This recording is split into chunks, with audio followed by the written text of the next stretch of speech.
दोस्तों, ये अब तक की मेरी देखी गई सबसे बेहतरीन फिल्मों में से एक है। इस फिल्म में सारा एक्शन छिपा हुआ है और पूरी फिल्म एक रोमांटिक कहानी से बनी है।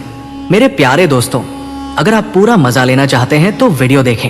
तो मूवी की शुरुआत होती है एक शार्प स्नाइपर हेनरी से, जो झाड़ियों में लेटकर एक टेररिस्ट डोर्मो पर निशाना लगा रहा था। इस काम में हेनरी की मदद एक एसपीडी एजेंट छंगा भी कर रहा था, जो उसको मेट्रो में हो रही सारी एक्टिविटी के बारे में बता देता। तभी हेनरी चलती मेट्रो में डोमो को डोरेमोन बनाता कि इतने में यहाँ एक बच्ची आई, जिसके आते ही गेने हेनरी को रोक दिया। तब हेनरी ने उस बच्ची के जाते ही काफी तेज चलती हुई मेट्रो में फायरिंग की, जिसका रिएक्शन उसने ऐसे दिखाया जैसे वह चूक गया हो। लेकिन वो चूका नहीं, बल्कि उसने डोरमो को डोरमन बना ही दिया। तब छंगा उसकी तारीफ करने लगा, क्योंकि पिछले 6 स्नाइपर इस काम को नहीं कर पाए थे जो हेनरी ने कर दिखाया। लेकिन इस मिशन के बाद हेनरी के दिमाग में वह बच्ची बैठ गई कि अगर उसका निशाना चूक जाता तो वो बच्ची बचती ही नहीं। इसलिए अब उसने ये खतरे से बड़ी जॉब को छोड़ने का फैसला किया। तभी उससे मिलने उसका मैनेजर पैटरसन आया, जिसे हेनरी ने जॉब छोड़ने की बात बता दी। इसी के साथ द एक्सप्लेनर कल्ट इंट्रोड्यूस गया जमुना मैन। खैर, अब वो थोड़ा माइंड रिलैक्स करने अपने एक दोस्त के पास जाने लगा, जिसके लिए उसे एक बोट किराए पर लेनी थी। तभी उसे वहां ये लॉरा मिली, जो कि वैसे तो एक एसपीडी एजेंट है, लेकिन अभी हेनरी पर जासूसी करने के लिए वोट देने वाली बन गई। खैर, तब हेनरी भी यहाँ से अपने दोस्त जैक के पास पहुंचा, जिसने उसे एक चौका देने वाली बात बताई कि पता है, तुमने जिस डोरेम को डोरेमोन बनाया, असल में वो कोई टेररिस्ट नहीं बल्कि एक साइंटिस्ट था।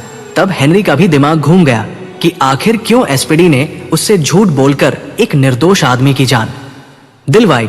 लेकिन फिर भी उसे इस बात की कंफर्मेशन चाहिए थी, जिसके लिए जैक ने अपने दोस्त यूरी के साथ एक मीटिंग फिक्स करी, जो कि अभी भूखा में था, हंग्री में था। लेकिन अब इनकी ये सारी बातें दूर बैठी एसपीडी डायरेक्टर विंडी और जमुना के सीईओ क्ले ने सुन ली। तब इन्हें शक हो गया कि शायद अब हेनरी को इनके सच के बारे में पता चल जाएगा। इसलिए इन्होंने प्लान किया कि अब ये हेनरी को मरवा देंगे, जिसके लिए विंडी ने अपने एजेंट्स को भेजने का फैसला किया। और आखिर इनका ऐसा कौन सा सच है, तो वो मैं आपको आगे पक्का बता दूंगा। बस आप वीडियो को लाइक करके बने रहिए। या हेनरी जब वोट के काना मेट रहा था, तभी उसे ये माइक मिला, जिससे वो समझ गया कि कोई उसकी जासूसी कर रहा है। इसलिए वो उस माइक को लेकर लॉरा के पास आया कि और भाई, एसपीडी एजेंट हो गई मेरी जासूसी। तब लॉरा मना करने लगी कि कौन एसपीडी एजेंट सस्ती वाली पी है क्या आज। तब हेनरी को लगा कि शायद ये कोई एजेंट नहीं है, इसलिए उसने लॉरा का मूड बनाने मूड ठीक करने के लिए उसे डिनर के लिए पूछा, जिस पर लॉरा मान गई। लेकिन जब ये दिन के समय डिनर करने पहुंचे तो हेनरी ने लॉरा को उसकी रियल आईडी दिखा दी कि देखा, पकड़ लिया ना तुम्हारा झूठ। तब लॉरा ने भी एक्सेप्ट किया कि हाँ, मैं एक एसपीडी एजेंट हूँ, लेकिन टेंशन मत लो, ये लास्ट टाइम था जब मैंने तुम पर नजर रखी। ये कहकर ये दोनों अपने अपने घर को निकल लिए। दूसरी तरफ विंडी के एसपीडी एजेंट ने हेनरी के दोस्त जैक के तोते उड़ा दिए, क्योंकि जैक ने ही हेनरी को डोर्मो का सच बताया था। तब हेनरी को भी सोते टाइम कुछ आहट लगी, इसलिए उसने छंगा को फोन करके कहीं दूर भागने के लिए कहा। लेकिन तभी एसपीडी एजेंट्स ने छंगा की जान से पंगे ले लिए। उस गोली की आवाज सुनकर हेनरी ने अपनी गन उठाई और यहाँ से लॉरा के घर पर पहुंचा, जहां लॉरा पहले से अपने हाथों में बंदूक लेकर सो रही थी। तब हेनरी समझ गया कि अगर इसे उन एजेंट्स के बारे में पता होता तो ये यहाँ जग रही होती। इसलिए शायद अब अगला नंबर लॉरा का ही होगा, क्योंकि वह हेनरी से कनेक्टेड थी।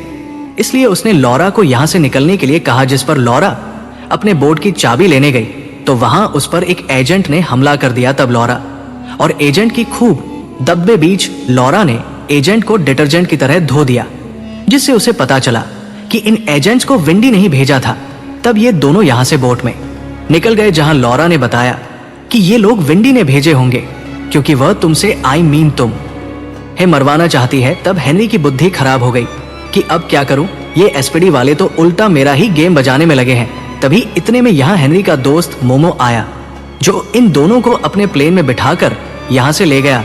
दूसरी तरफ क्ले विंडी के एजेंट से काफी निराश हुआ कि वो इतने सारे एजेंट्स होकर एक हेनरी को नहीं मार पाए।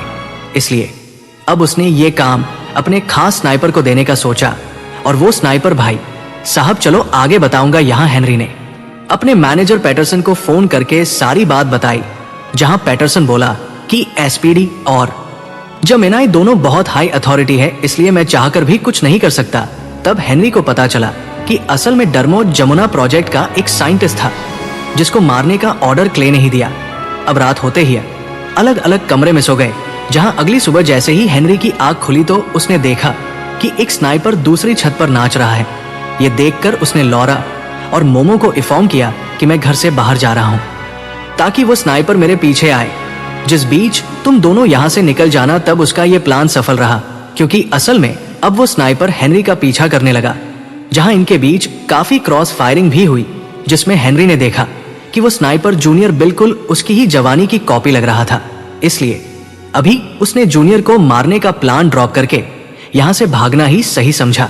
लेकिन वो जूनियर तो भाई साहब, उसे तो बस कैसे भी करके हेनरी की जान लेनी थी, जो कि वो ले भी ले था। लेकिन इतने में यहां पुलिस आई, जिसने हेनरी को अपनी कस्टडी में ले लिया। तभी थोड़ी देर में ये लॉरा आई, जिसने अपने एसपीडी बैच का यूज करके हेनरी को वहां से छुड़ा लिया। जिसके बाद ये लोग हंगरी में उस यूरी से मिलने निकल गए ताकि इन्हें उस डॉर्मो के बारे में सही से पता चल पाए। जिस बीच रास्ते में लॉरा ने हेनरी से पूछा कि आखिर क्यों जूनियर बिल्कुल तुम्हारे जैसा लग रहा था। तब हेनरी भी कंफ्यूज होकर बोला कि मुझे इसके बारे में कुछ नहीं पता। दूसरी तरफ जूनियर अपने वपर मरहम लगाने किले के पास आया, जहां हेनरी की स्किल से काफी इंप्रेस था। लेकिन वो ये नहीं समझ पाया कि असल में उन दोनों की स्किल एक जैसी थी। तब क्ले उसे शांत करने लगा कि अरे तुम ज्यादा मत सोचो मेरे प्यारे बेटे, और जल्दी से हंगरी के लिए रवाना हो जाओ, क्योंकि तुम्हारा टारगेट अब हंगरी जा रहा है। तब हमें पता चला कि क्ले आसानी से हेनरी को ट्रैक कर सकता है, और वो कैसे ये भी हमें आगे पता चलेगा। यहाँ ये थ्रीसम जब हंगरी पहुंचे तो लॉरा ने अपनी अप्रोच लगाकर जूनियर और हेनरी का डीएनए ने टेस्ट कराया, जिससे उसे पता चला कि असल में जूनियर हेनरी का ही एक क्लोन है, क्योंकि उसका डीएनए 100% हेनरी से मैच हो गया। तब इस बात से हेनरी भी चौंक गया कि मेरा क्लोन खैर। तब ये इस बात को छोड़कर यूरी के पास पहुंचे, जिसने बताया कि असल में डर्मो जमुना के क्लोनिंग प्रोजेक्ट पर काम कर रहा था, जिसमें इनका मेन टारगेट हेनरी ही था। तब यूरी ने यह भी बता दिया कि असल में लेने डर्मो का डोरेमोन इसलिए बनवाया क्योंकि डोमो इस क्लोनिंग प्रोजेक्ट पर काम नहीं करना चाहता था, जिसका बदला लेने के लिए क्ले ने उसे मरवा दिया। तब यह सुनकर हेनरी ने अपना एक प्लान बनाया, जिसके लिए उसने सबसे पहले एसपीडी डायरेक्टर विंडी के पास एक मैसेंजर भिजवाया, जिसने विंडी को उसके डेली रूटीन की सारी गाथा सुना दी। तभी उसे हेनरी ने कॉल करके भी बताया कि देखो विंडी, अगर तुमने मेरी बात नहीं मानी तो मेरे स्नाइपर्स तुम्हारी भिंडी बना देंगे। इसलिए अब तुम्हें मुझे जूनियर देना होगा, जिसके बदले में तुम्हें तुम्हारी एजेंट लॉरा मिल जाएगी। तब विंडी हेनरी की बात मान गई, जिसके लिए जूनियर लॉरा को अपने साथ लेने पहुंचा, जहां वो उसे कोने में लाकर बड़ी रिस्पेक्ट के साथ बोला कि मैम, आपको अपने कपड़े हटाने होंगे क्योंकि मुझे चेक करना है कि आपने कोई माइक तो नहीं पहना। तब लोरन ने ठीक वैसे ही किया, जिसके बाद जूनियर वापस हेनरी के पास जाने की जगह लॉरा को लेकर एक टनल में घुसा, जहां उसने हेनरी को ऑर्डर दिया कि अगर तुम्हें मुझसे मिलना ही है तो इस टनल में आ जाओ। लेकिन जूनियर इतना चालाक था कि उसने टनल में ग्रेनेड लगा दिए, जिससे हेनरी के तोते उड़ जाएं। तब यह हेनरी पहुंचा, जिसके आने से तेज धमाका हुआ। यह सुनकर जूनियर भागता हुआ हेनरी की बॉडी देखने पहुंचा, लेकिन वहां तो उल्टा हेनरी ने जूनियर को गन पॉइंट पर ले लिया, क्योंकि असल में लॉरा ने अपने दांतों में उस माइक को फिट किया हुआ था। तब हेनरी जूनियर को समझाने लगा कि देखो, मैं तुम्हें मारना नहीं चाहता, क्योंकि तुम मेरे ही एक क्लोन हो, जिसका क्ले अपनी मर्जी मुताबिक यूज कर रहा है। और अगर तुम्हें विश्वास नहीं तो बताओ, तुम्हें मधुमक्खी से एलर्जी है या नहीं। लेकिन जूनियर को इन सब बातों से कोई फर्क नहीं पड़ा, इसलिए उसने दोबारा हेनरी पर अटैक कर दिया, जिससे कि ये दोनों पानी में जा गिरे, जहां जूनियर हेनरी की लुप लुप करता कि इतने में लॉरा ने फायरिंग करके उसे बचा लिया। तब जूनियर भक्ति करते हुए यहां से भाग निकला, जिसके बाद वो यहां से क्ले के पास पहुंचा ताकि क्ले उसे सारा सच बताए। तब क्ले बोला कि मेरे बेटे, उस टाइम ये सब बहुत जरूरी था, और ये मैंने इसलिए किया ताकि तुम इतने स्ट्रांग बनो कि कोई पावर तुम्हें ना रोक पाए। साथ ही उसने काफी चुकनी चुपड़ी बातें करके फिर से जूनियर का माइंड ब्रेन वॉश कर दिया। यहाँ ये थ्रीसम ग्रुप अपने प्लेन से भागने लगा, जहां रास्ते में ही जूनियर ने हेनरी को मधुमक्खी के जहर से इफेक्ट कर दिया, जिससे हेनरी की हालत पतली होने लगी।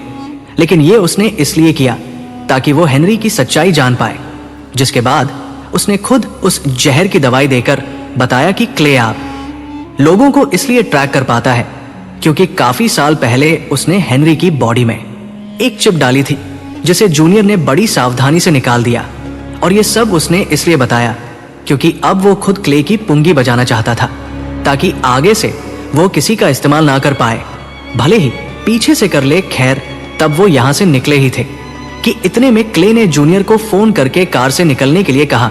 लेकिन क्यों? क्योंकि अब इस हमले में मोमो अंकल की चटनी निकल गई, लेकिन बाकी लोग जैसे तैसे आसपास की जगह में छुप गए क्योंकि असल में यहां जमुना सोल्जर्स आ चुके थे, जिनमें कि ये पोल्यूशन मास्क वाला सोल्जर अपनी मशीन गन से दबदबे ने टीम अप किया, जहां वो एक एक करके सारे सोल्जर्स को कोने में लेने लगे। लेकिन जब काफी सोल्जर्स आए तब उन्होंने घर में छुपने का फैसला किया, जहां लॉरा के पैर में गोली लग गई, साथ ही अब उनकी गोली भी खत्म हो चुकी थी। ये जो जूनियर क्ले के पास पहुंचा ताकि वो उस अटैक को रुकवा सके, लेकिन क्ले ने कहा कि बेटे हेनरी को तो मरना ही होगा, जिस बात पर जूनियर क्ले को प्रसाद देकर यहां से हेनरी की मदद करने पहुंचा, जहां उसने बाकी सोल्जर्स को भी अपना प्रसाद देना शुरू किया। अब जब उसने सबको सुला दिया तो फिर यहां वो पोल्यूशन मास्क वाला सोल्जर आया, जिसके साथ इनका 3 वर्सेस 1 मैच का मुकाबला शुरू हुआ। लेकिन अभी उस पोल्यूशन पर ना तो गोलियों को का कोई असर हो रहा और ना ही किसी आग का। तब इन्हें कुछ समझ नहीं आया, इसलिए जूनियर अपनी गन से पोल्यूशन पर तब तक फायरिंग करने लगा जब तक वो सोल्जर नीचे नहीं गिर गया, जिसके बाद उन्होंने उसका मास्क हटाया तो देखा कि ये तो हेनरी का और भी ज्यादा जवान वाला क्लोन है। तभी यहां क्ले भी पहुंचा, जो हेनरी से बोला कि अरे कैसे आदमी हो तुम्हें तो खुद पर नाज होना चाहिए कि तुम्हारे डीएनए से हमने ऐसे क्लोन बनाए जिनकी जान जाने से कि किसी को कोई फर्क नहीं पड़ेगा, और इससे हम कितने सारे अमेरिकन की जान बचा लेंगे। लेकिन पता नहीं क्यों हेनरी को यह बात अच्छी नहीं लगी, इसलिए उसने जूनियर की बंदूक से क्ले की सांसों के साथ प्ले कर लिया, जिसके बाद ये जेमना प्रोजेक्ट यही खत्म हुआ। और फिर हेनरी ने भी जूनियर का एडमिशन एक कॉलेज में करा दिया ताकि वो इस मारधाड़ से अलग कॉलेज वाली मारामारी में भी ध्यान दे। खैर, अब कहानी कैसी लगी दोस्तों लाइक कमेंट करके जरूर बताना। बाकी अब शाउट आउट के साथ हम मिलेंगे हमारी अगली वीडियो में, तब तक के लिए जय हिंद।